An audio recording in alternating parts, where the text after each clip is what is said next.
सांगली माजी मुख्यमंत्री वसंतदादा पाटील यांच्या नातसून व जिल्हा बँकेच्या उपाध्यक्षा जयश्री पाटील यांचा आज रोजी मुंबईत भाजपच्या प्रदेश कार्यालयात मुख्यमंत्री देवेंद्र फडणवीस यांच्या उपस्थितीत भाजपमध्ये प्रवेश झालेला आहे। त्यासाठी सांगलीतून कार्यकर्ते मुंबईला रवाना झाले आहेत। जिल्ह्याचे पालकमंत्री चंद्रकांत पाटील यांच्या उपस्थितीत सोमवारी जयश्री पाटील यांनी भाजप प्रवेशाचा निर्णय जाहीर केला। मुख्यमंत्री फडणवीस यांच्या उपस्थितीत पक्षप्रवेश व्हावा अशी इच्छा जयश्री पाटील यांनी व्यक्त केली होती। भाजपचे प्रदेशाध्यक्ष चंद्रशेखर बावनकुळे, कार्यकारी अध्यक्ष रवींद्र चव्हाण, सांगलीचे पालकमंत्री चंद्रकांत पाटील, आमदार सुधीर गाडगीळ, आमदार सुरेश खाडे, जनसुराज्य शक्ती पक्षाचे प्रदेशाध्यक्ष समित कदम, भाजपचे प्रदेश उपाध्यक्ष शेखर इनामदार, जिल्हाध्यक्ष सम्राट महाडिक, शहर जिल्हाध्यक्ष प्रकाश ढंग यावेळी प्रमुख उपस्थित राहिले होते। यावेळी जयश्री वहिनी यांनी काँग्रेसने नेहमीच अन्याय केला असल्याची टीका यावेळी केली आहे।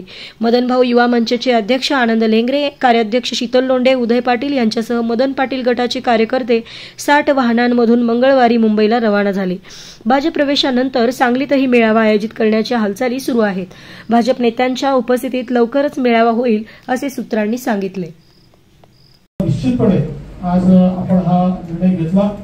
मी विशेष उल्लेख करू इच्छितो आपले जे पालकमंत्री चंद्रकांत दादा पाटील आहेत की ज्यांनी स्वतः या संपूर्ण प्रवेशाकरता त्या ठिकाणी जाऊन सगळ्या चर्चा करून ताईंचं सगळं तिथे जे काही त्यांचं म्हणणं होतं ते समजून घेतलं।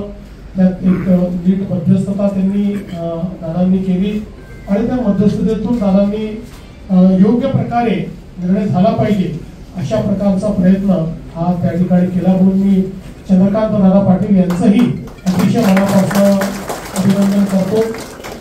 आणि आज मी ताईंना आणि ताईंसोबत या ठिकाणी ज्या ज्या पदाधिकाऱ्यांनी कार्यकर्त्यांनी प्रवेश केलाय त्यांना एवढंच सांगतो की भारतीय जनता पार्टी हा आपला परिवार आहे। त्यामुळे परिवारासारखीच वागणूक तुम्हाला या ठिकाणी मिळेल। तुम्ही आता या बृहत परिवाराचे भाग झालेले आहात, त्यामुळे तुमची सगळ्या प्रकारे काळजी घेणं हे आमचं सगळ्यांचं कर्तव्य आहे। त्यामुळे चंद्रकांत दादा असतील, बावनकुळे साहेब असतील किंवा मी असेल किंवा आपले इतरही पदाधिकारी असतील ते निश्चितपणे आलेल्या सर्व लोकांची योग्य प्रकारे काळजी घेतील। ज्या ज्या ठिकाणी ज्याला जसं जसं काम देणं आवश्यक आहे, ज्याला जी जबाबदारी देणं आवश्यक आहे ते काम ती जबाबदारी की त्या त्या व्यक्तीला निश्चितपणे मिळेल।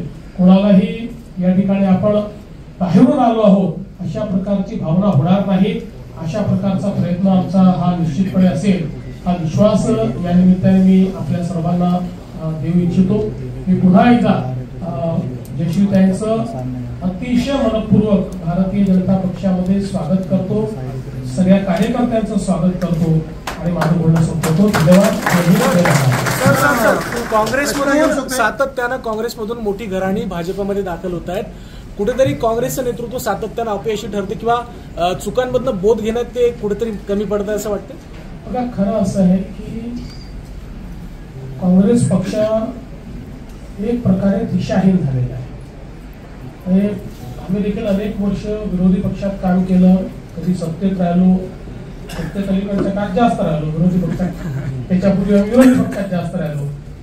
पण विरोधी पक्षात असतानाही आम्ही कधी आपली जी देशहिताची लाईन आहे ती कधी सोडली नाही, समाज हिताचा विचार कधी सोडला नाही।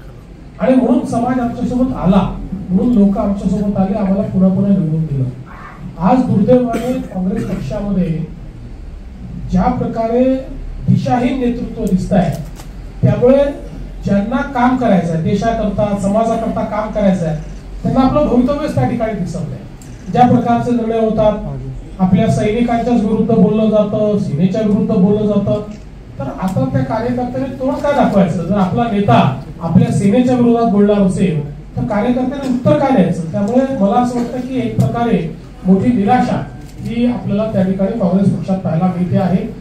कोणाचा पायकोस कोणाच्या पायात नाही अशा प्रकारची परिस्थिती आहे। आणि विशेषतः जे जमिनीशी जुडलेले नेते आहेत त्या नेत्यांना कुठेतरी त्यांना खच्चीकरण करायचं अशा प्रकारची पण परिस्थिती दिसते। आणि म्हणून आता अशा प्रकारचे नेतृत्व सगळं आमच्याकडे ज्या प्रकारे गेल्या सातत्याने भाजपमधला प्रवेश इन्कमिंग पाहतोय, सुनामी मोठ्या प्रमाणात दिसते। आगामी काळामध्ये स्थानिक स्वराज्य संस्थांचं हे बिगुल म्हणता येईल का एकंदरीत, आणि काय निकाल असेल स्थानिक स्वराज्य संस्थांचा?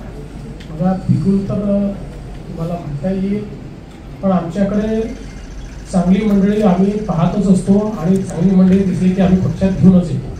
त्याच्यामुळे त्याला तुम्ही आता म्हणजे जरी आता स्थानिक स्वराज्य संस्था नसती तरी आम्ही हा प्रयत्न सोडला नसताच, आम्ही हा प्रयत्न केलाच असता. आणि मला असं वाटतं की स्थानिक स्वराज्य संस्थेमध्ये आमची जी महायुती आहे, महायुती अतिशय चांगला परफॉर्मन्स करेल. महानगरपालिका, जिल्हा परिषदा, पंचायत समित्या, नगरपालिका, नगरपंचायती सगळीकडे आम्ही विजयी. पश्चिम महाराष्ट्र सर सांगलीतून अजून कुठलं मोठं घराणं भाजपमध्ये येणार आहे? काही करेक्ट कार्यक्रम आहे, काही वेगळा करेक्ट कार्यक्रम होण्याची शक्यता आहे? पश्चिम महाराष्ट्रामध्ये जे मोस्ट अवेटेड आहे, अवेटेड आहेत असं तुम्हाला वाटतं? आता तरी आमच्या समोर असं काही चर्चेत नाही. जे मोठं घराणं यायचं होतं ते आलेलं.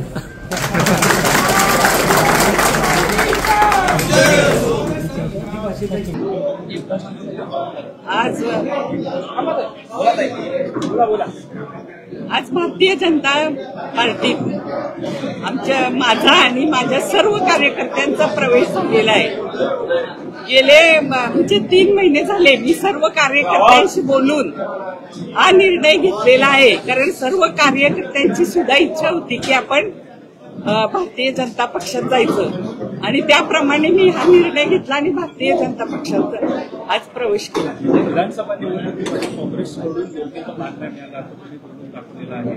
अपक्ष सुद्धा निवडणूक लढवली होती. त्यानंतर हा भाजप प्रवेश किती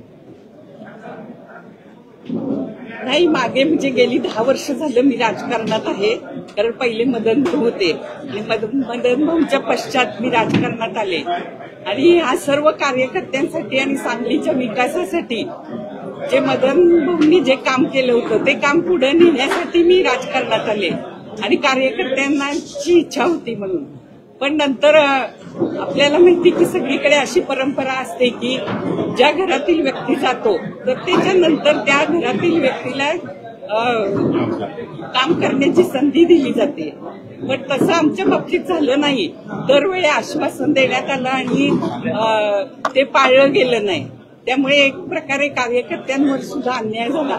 त्यामुळे आपण हा पक्ष बदलण्याचा निर्णय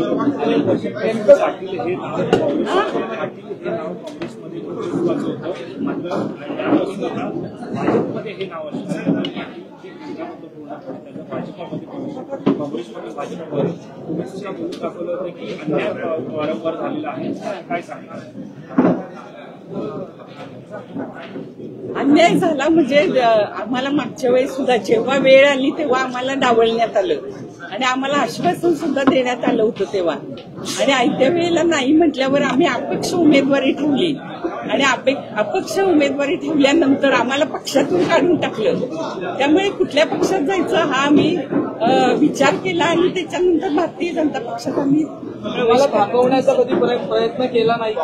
काँग्रेस मन की बात तुमच्याबरोबर झाली नाही का कोणाची? बोला. मागच्या वेळी मी जेव्हा दुसऱ्या पक्षात प्रवेश करणार होते तेव्हा झाली होती, पण ह्या वेळेला काही झाली नाही. आता भाजपामध्ये आला, सांगलीमधून मुख्यमंत्री म्हटलं की काही विचार नाही, पण आगामी काळामध्ये काही करेक्ट कार्यक्रम होईल असं वाटतंय का तुम्हाला? तुमच्या जवळच्या मनात किंवा तुमच्या ओळखीच्या मनात? आमच्या मनात जे आहे ते नाही, पक्ष वाढवण्याचा आम्ही नक्की प्रयत्न करू. आगामी स्थानिक स्वराज्य संस्था निवडणूक आहे, सांगलीमधून तुम्हाला प्रतिसाद मिळेल असं वाटतं? नाही, मेजॉरिटी येईल म्हणजे आम्ही जास्तीत जास्त प्रयत्न करणार आणि सगळीकडे आपले कार्यकर्ते आहेत जे पूर्व भागात असतील, सांगली जिल्ह्यातच सगळीकडे आहेत. त्यामुळे आपला विजय निश्चित होईल. तुम्ही भाजप प्रवेशाची जेव्हा चर्चा होता किंवा आज पक्ष प्रवेश केलाय, विशाल पाटलांसोबत काही संवाद किंवा काही बोलणं झालं नाही?